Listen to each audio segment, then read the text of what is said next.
मरकज़ी बैंक के इदादो-शुमार के मुताबिक और मरकज़ी बैंक के इदादो-शुमार से ज़ाहिर होता है कि गैर मुल्की सरमायाकारी पर पाकिस्तान में जो मुनाफे का आउटफ्लो है, जो मुनाफे का आना है, वो रवां माली साल के इब्तदाई 9 माह में इसकी गुज़िश्ता पिछले साल की मालियत के 5वें हिस्से पर आ चुका है।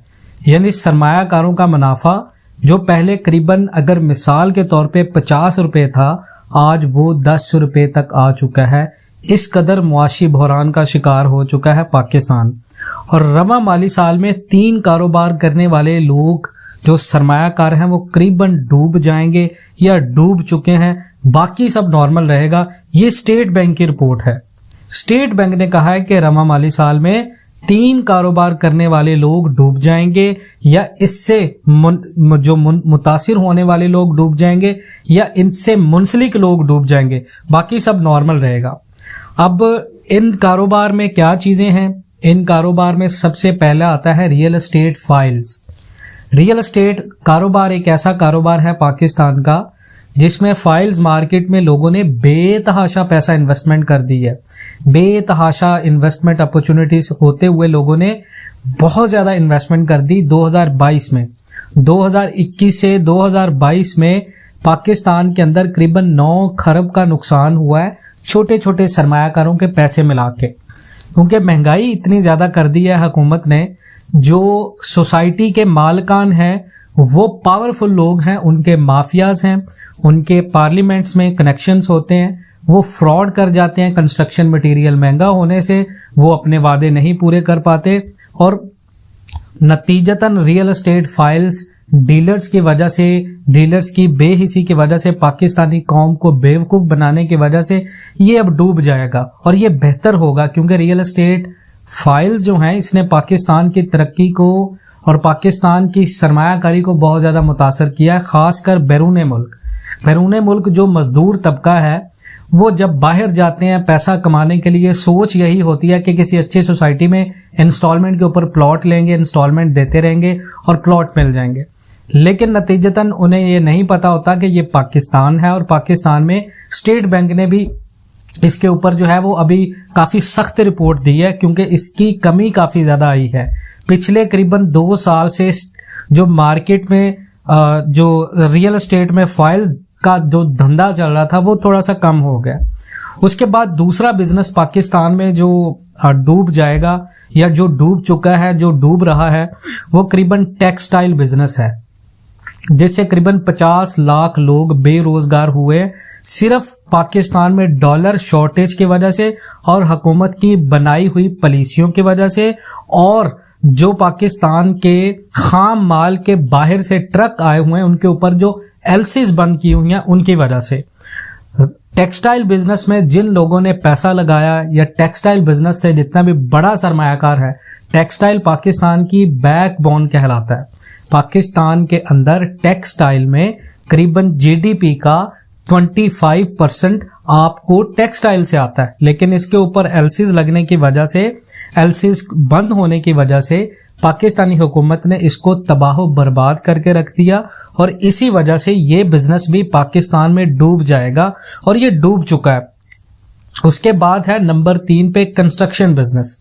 कंस्ट्रक्शन बिजनेस पाकिस्तान के अंदर एक ऐसा कारोबार हुआ करता था जिसमें लोग थोड़ी सी सरमायाकारी करके या जो कॉन्ट्रैक्टर हजरात थे वो बहुत ज्यादा मुनाफा कमाते थे, या जितने भी बिजनेसमैन थे, बड़े बड़े कंस्ट्रक्शन डेवलपर थे, वो आज पाकिस्तान में काम नहीं करना चाह रहे क्योंकि ये एक इनएफिशिएंट मार्केट है और इनएफिशिएंट मार्केट में जितना भी कंस्ट्रक्शन काम है पाकिस्तान के अंदर वो करीबन रुक चुका है। अब बहुत सारे लोग बात करते हैं भाई कंस्ट्रक्शन तो हो रही है। देखिए ओवरऑल अगर आप एक रिपोर्ट की बात करें तो ओवरऑल पूरे कंट्री में पाकिस्तान के अंदर कंस्ट्रक्शन बहुत ज्यादा हद तक रुक चुकी है।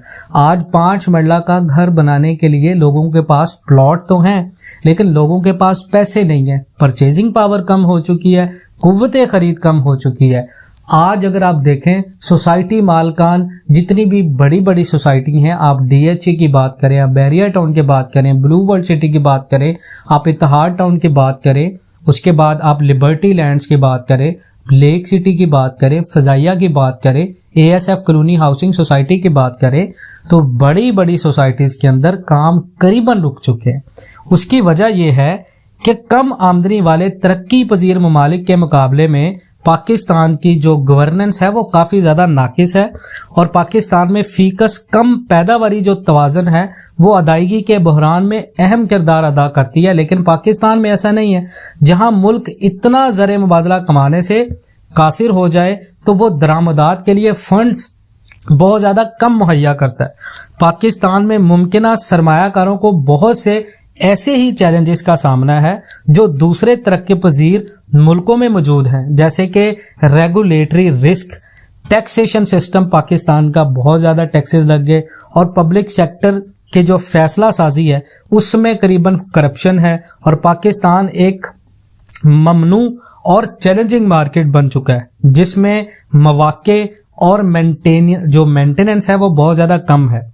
स्टेट बैंक ऑफ पाकिस्तान ने रिपोर्ट किया है कि जुलाई से मार्च के दौरान पाकिस्तान से आउटफ्लो 23 करोड़ 30 लाख डॉलर रहा, जिसमें एक साल कबल 1 अरब 27 करोड़ डॉलर के मुकाबले में 81% या 1 अरब 3 करोड़ 40 लाख डॉलर की कमी आई।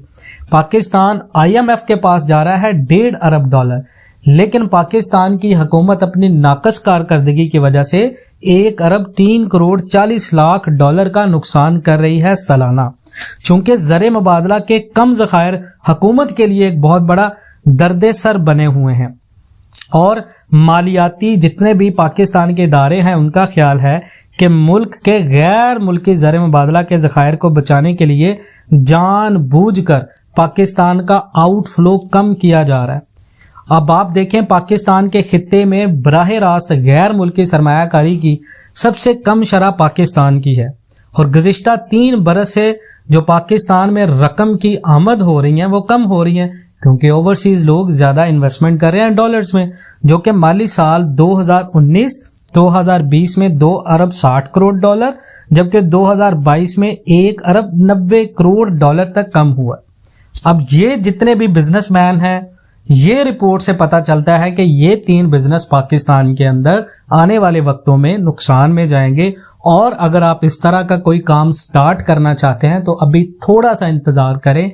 अभी अगर आप इस तरह का कोई भी कारोबार शुरू करते हैं, जो कि रियल एस्टेट फाइल में आप अगर इन्वेस्टमेंट करना चाहते हैं, अगर आप टेक्सटाइल से रिलेट कोई चीज बनाना चाहते हैं, अगर आप कंस्ट्रक्शन बिजनेस करना चाहते हैं, तो अभी वो वक्त नहीं है कि आप इसको स्टार्ट करें। अगर आप इन तमाम बातों से इत्तेफाक करते हैं, पाकिस्तान एंड वर्ल्ड टीवी पर नए हैं, चैनल को सब्सक्राइब जरूर करें। मिलते हैं नेक्स्ट वीडियोस में, तब तक के लिए अल्लाह हाफिज।